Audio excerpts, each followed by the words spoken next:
This segment brought to you by Bravo Company USA.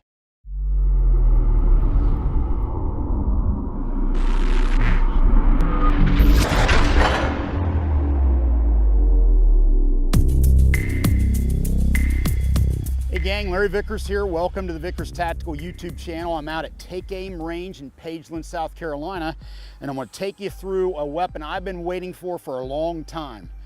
Swiss Arms SG553R. Now this particular one comes in as a pistol, intact from Switzerland, so there's a P tacked on the end of that. I've made it an SBR with a folding stock on it. This is essentially the Swiss Arms 553 carbine, but in 7.62x39, and it takes AK magazines.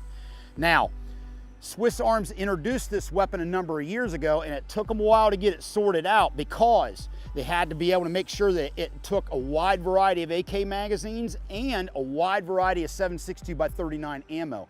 A much easier said than done task. Now they've got it sorted out now. This particular weapon is being brought in by my buddy Dave Wagner of JDI Firearms down in Texas. He's only bringing in 100 of them. Price, $2,650. Really, for a Swiss Arms firearm, that's not that bad of a price, to be quite honest with you. 11.3-inch barrel. Twist is one twist in 9.5 inches. Weight is a little bit over 9 pounds. All right, now, 4-position gas regulator with the weapon. Theory is, put it on the smallest setting possible to cycle your gun and only bump it up as need be, or if you switch to different ammunition. Contrast this with the Soviet AK-47 or AKM, which is way overgassed, which applies more stress to the weapon, more recoil to the shooter, and throws the brass into the next county. This weapon, Swiss Precision, has the ability to tune it a little bit more.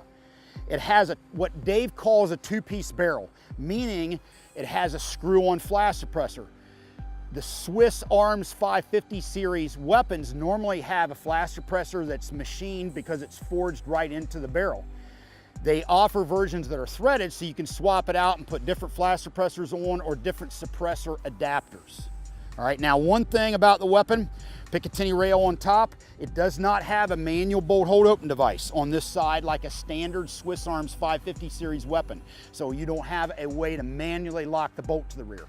If I were to give them an input, that would be one thing I would tell them to do, is go ahead, even though the AK magazine does not automatically lock the bolt to the rear on the last round, still it's nice to be able to manually lock the bolt to the rear for safety purposes or to clear a malfunction. Now, if you follow my social media, particularly Facebook, I put pictures of this up, as well as different magazines that I've fitted to the weapon. The crowd favorite, overwhelmingly, was the Bulgarian Circle 10 in OD green. All right, I was able to fit this particular magazine to this weapon, no problem. I was also able to fit the Bulgarian Black Circle 10 waffle mag. The Soviet slab side early steel mag fit into the weapon with no problem. It actually ships from JDI Firearms with a Magpul P-Mag. Conversely, I was able to fit the Soviet somewhat rare Paratrooper aluminum mag, the red Bakelite with no problems, and also the classic Warsaw Pack steel magazine. All these magazines are fit to this particular weapon. I've got some trigger time behind this over in Switzerland when I visited the factory. In my opinion, it's probably the very best of all the non-AK platforms in 7.62x39. Really slick weapon, excellent controls, excellent trigger. This thing is top notch. If you're looking for a high-end AK, this is going to be hard to beat. Special shout out to S&B of MagTech for sending 7.62x39 ammo for your enjoyment, and we are fixing to light this thing up Vickers Tactical style. Stay tuned.